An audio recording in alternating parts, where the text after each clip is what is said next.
and she has started a great petition and action start. She's one of the most active Palestinians in the southern of the North Island. So she's very active. She goes to supports events in Wellington. So please welcome Katrina.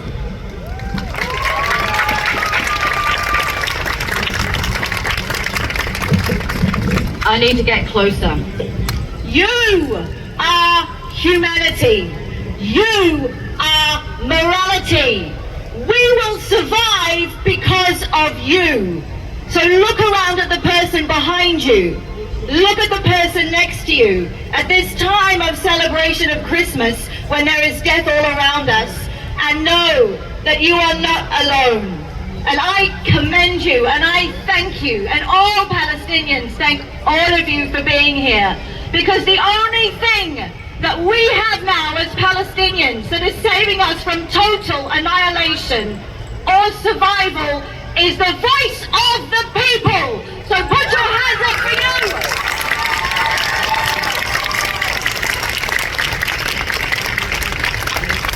What is happening now is a genocide before your very eyes. Look at the pictures of Gaza. It is a moonscape. It is nothing but rubble.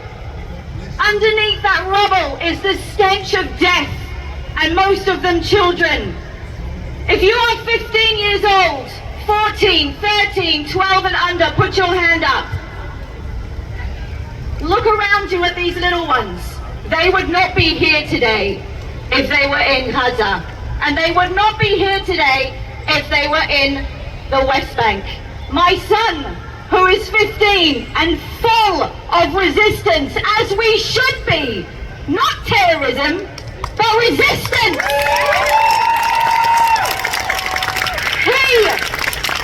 He would not be alive today, and I would be weeping over his body. The New Zealand government have done nothing. Absolutely nothing. The Parliament supported a ceasefire, a pause, but the government has not called for a ceasefire.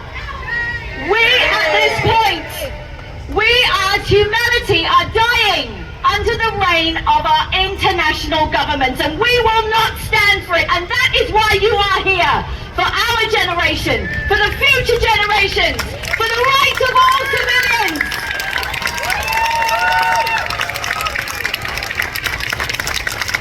Israel is a terrorist state. The Israeli government are terrorists, and at this point, they have been put forth under the ICC, 15 Israeli generals to go to court. And we need to make sure this continues. Every single soldier, every single commander that has waged war in Gaza, or in Ramallah, or in the West and the West Bank, and every settler needs to be brought to justice.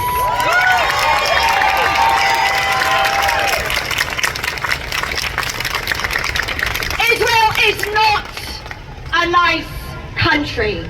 The people are calling for our death. When I lived, and I think what works most for people is to understand our personal stories. When I go to my homeland, I am asked by the officials with my passport, when did you last have sex? When did you have your period? How many men have you slept with? Then they take me and throw me into a room with one window. I am locked in. Chairs are thrown at me every so often because I am Palestinian. I cannot bath my children when they were younger because the water is so little for us in the West Bank that I can bath them in 20 centimeters of water every 3 days. And our tanks are black, but the Israeli Jew tanks, water tanks, they are white. We are only allowed black water tanks because they evaporate faster and they're easier to bomb and see from the air. When I was waiting at the Kalandia checkpoint to get through, we were held up for quite a long time because 2 12-year-olds were shot in front of us trying to stop the Israeli army, the soldiers, from hurting their parents. And the audacity of these soldiers when they saw my New Zealand passport said to me, coming from the West Bank, "Oh, you must be very careful. It's very dangerous in there." So we need to stand and continue to call them out. Israel, so far, 55 to 65% of its bombs are called dumb bombs. They are not precision bombs. They are let out to cause the most damage possible. And if you see now the amount of children that are still coming into the hospitals with bones sticking out of their legs, it is not acceptable. So this Christmas, before I finish off, this Christmas, boycott Israeli goods. Fonterra, do not buy mainland cheese. Fonterra has got a lot of business with companies, startup companies in the West Bank, and they are supporting them. No mainland cheese.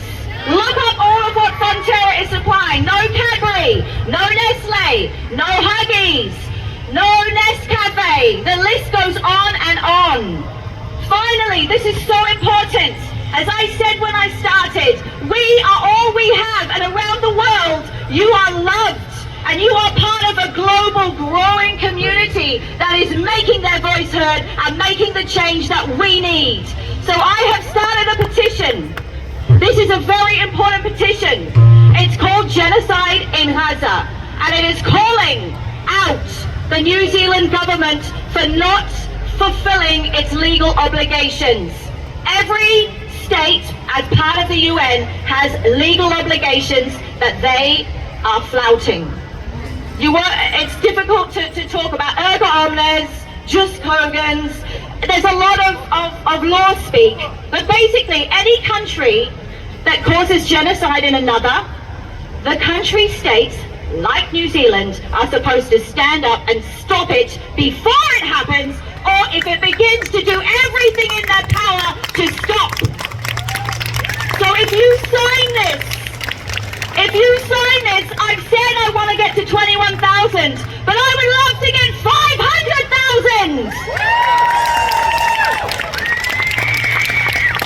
And then we bring it into the media, and we embarrass our government, and we force them to make change. If you've got your phones right now, this will take 1 second. If you could please go on to pya.org.nz.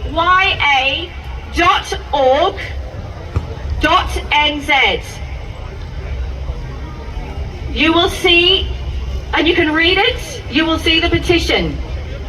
Genocide in Gaza, calling on New Zealand governments to fulfill its international obligations. Now, not only sign it, but if you pass it on to 5 people and ask those 5 people to pass it on to 5 more people, and then you post it on every single channel that you are on, every social media page, and for us oldies like me, Facebook. Pass it on to Facebook. We need to bring our government to account, and the only ones that are going to do it are you.